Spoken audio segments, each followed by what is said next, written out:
Hey everyone, it's Ben Hardy here, and in today's we're going to be looking at the Lexus RX 500h. Before we get in this video, I want to give a huge shout out and thank you to the large amount of Lexus here in Murray for giving me some time with this RX. I'll include a link to their website in the description down below. Also include a link to my car buying guide. Let's get into it.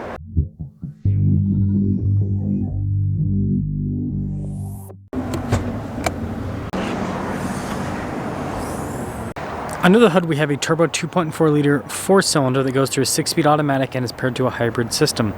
Fuel economy is 27 around town and then 28 on the highway, with power outputs being 366 horsepower combined. Before I move forward with this review, I do want to mention if you want to see more videos just like this, then I recommend you subscribe because I post content every single day. So starting with the hood, not too much happening here, but I do like the silver color. Looks pretty sharp. Headlight design, very sharp, that's for sure. You can see the little Lexus logo kind of built into the lighting element there. Blacked out here at the bottom.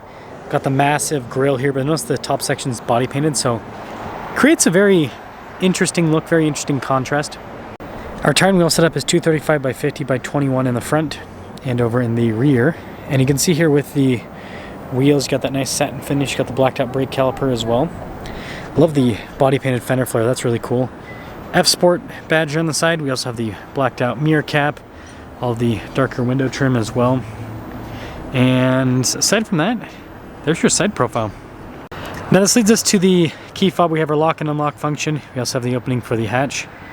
And then the Lexus logo there on the back. And taking a look at the cargo area, we've got a cargo cover built in from the factory.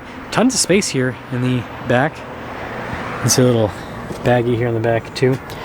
You can also fold down the seats, which is nice. So, cool feature there. And yeah, when you're all done with the cargo area, just press this button right here and that will lower the hatch right back down. Got this pretty cool light bar design here on the back with the RX. It's your 500h badge there. And other than that, it's the rest of the rear. Now this leads us inside. And Lexus, I think, does a really good job with their interior. So, soft touch here at the top, and you can see down below as well. And it's cool with the suede trim right there. Kind of a nice finish on everything. And then look at these seats. Got a little suede on the outside. Kind of cool. Popping in, it's got good legroom. A storage pocket. And then you can see here, heated and ventilated seats. We also have USB ports as well. And then the sunroof does bring the roof line down a little bit, so headroom, not horrible, but pretty decent. And soft headliner. This leads us up front, where again, you can see the soft touch trim. And I'm pretty sure they do this trim at the top because it lasts longer being hit by sunlight and everything, versus this stuff down below that doesn't get hit by as much direct light. I've just noticed that with these Lexus cars. All of our window controls here. Mirrors do power fold in. Blind spot monitoring with the mirrors. Then here's the front seat. Nice trim all down the center. All of our adjustments on the side. See the pedals there as well. Got your memory seat function, gas cap release, opening for the hatch, steering wheel, power adjustable.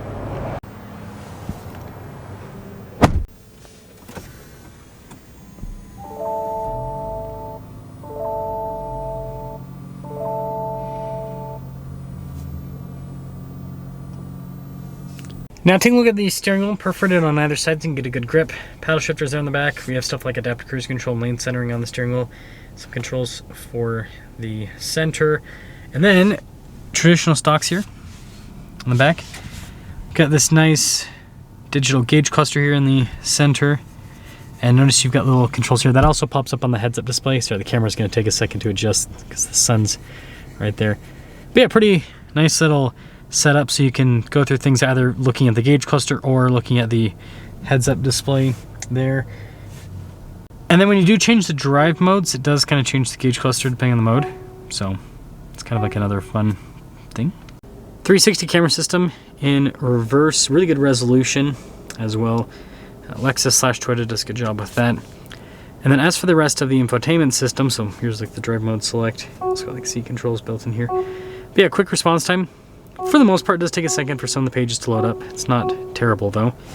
And then all the climate controls are built into the bottom section of the screen. You have heated and ventilated seats, heated steering wheel. Do have a physical volume control, but yeah, this is very fancy unit. Hopefully it doesn't break. Okay, Got your parking assist, that's for the camera. You see the vents down below, some USB ports. So it's kind of cool with the trim piece that covers up this phone charging area there. Some cup holders here, shifter for the 6-speed. A few functions here like your auto hold parking brake. It's like your off-road mode. You got your stability control. This is cool. It's got the Trick Center console. Oh, I didn't close it all the way. There you go. It opens up either way. It's kind of a fun little thing to have. Nice trim on the side. Same thing on the dash. Again, you got nice trim all over. Just a regular glove box. Camera, rear view mirror, and then we do have a panoramic sunroof up top. So here's a quick look at the window sticker, 2025 500H. It says quite a few options added to, including the Mark Levinson sound system, which is a really nice sound system. $74,534. It's the total MSRP. And let's see how it performs.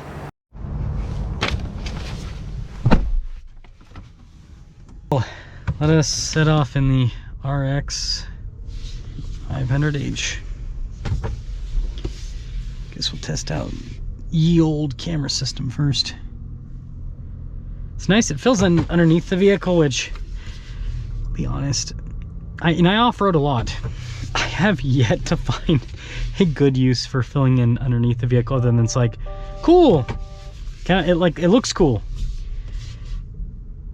Man, this is not the worst turning radius on the planet. I mean, I'm always extra careful with these dealer cars, but man, that did not feel like super sharp considering this is not that big of a car.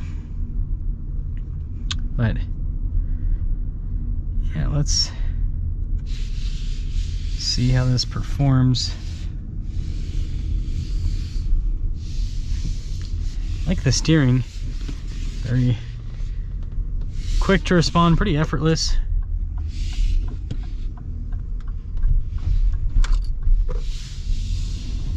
Powertrain's nice too. It's interesting they did a 6-speed in this because, you know, I've got the new Land Cruiser and that has the same powertrain but with an 8-speed.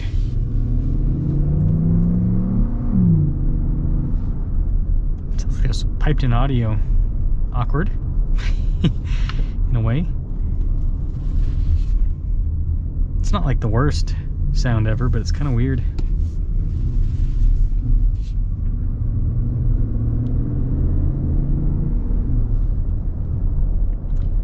Smooth powertrain though. Yeah, even though it's a different transmission than what I have in my Land Cruiser, it's not bad. It's not bad at all. That person's in the middle of the road. It happens, buddy. It happens. Yeah, it goes into EV mode pretty quickly.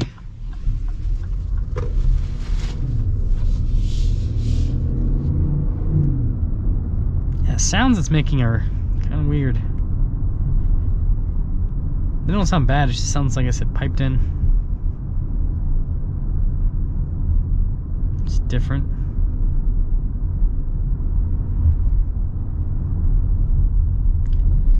I will say though, nice drive. Suspension's pretty darn comfortable. And I like Lexus interiors too. Just sitting in the cabin here. It's got like a nice feel and design. And this isn't even like their top of the line interior. If you get into like a LC500 or an LX, things are elevated a little bit more even. Nice cars. See how the acceleration is here. Suspension's pretty good over the train tracks too. Yeah, kind of reminds me of my Land Cruiser, where it's got this really good low-end grunt. Once you get into it, it just feels like a 4-cylinder, which it is. But you know, with the power figures this has, you'd think it would be faster. It's not bad though. So to sum things up, I think this looks good. I think that it drives well. really have anything bad to say about it. When I say looks good, like in RX, the front end's a little bit awkward with the black to the painted section, but overall, I mean, it's not bad.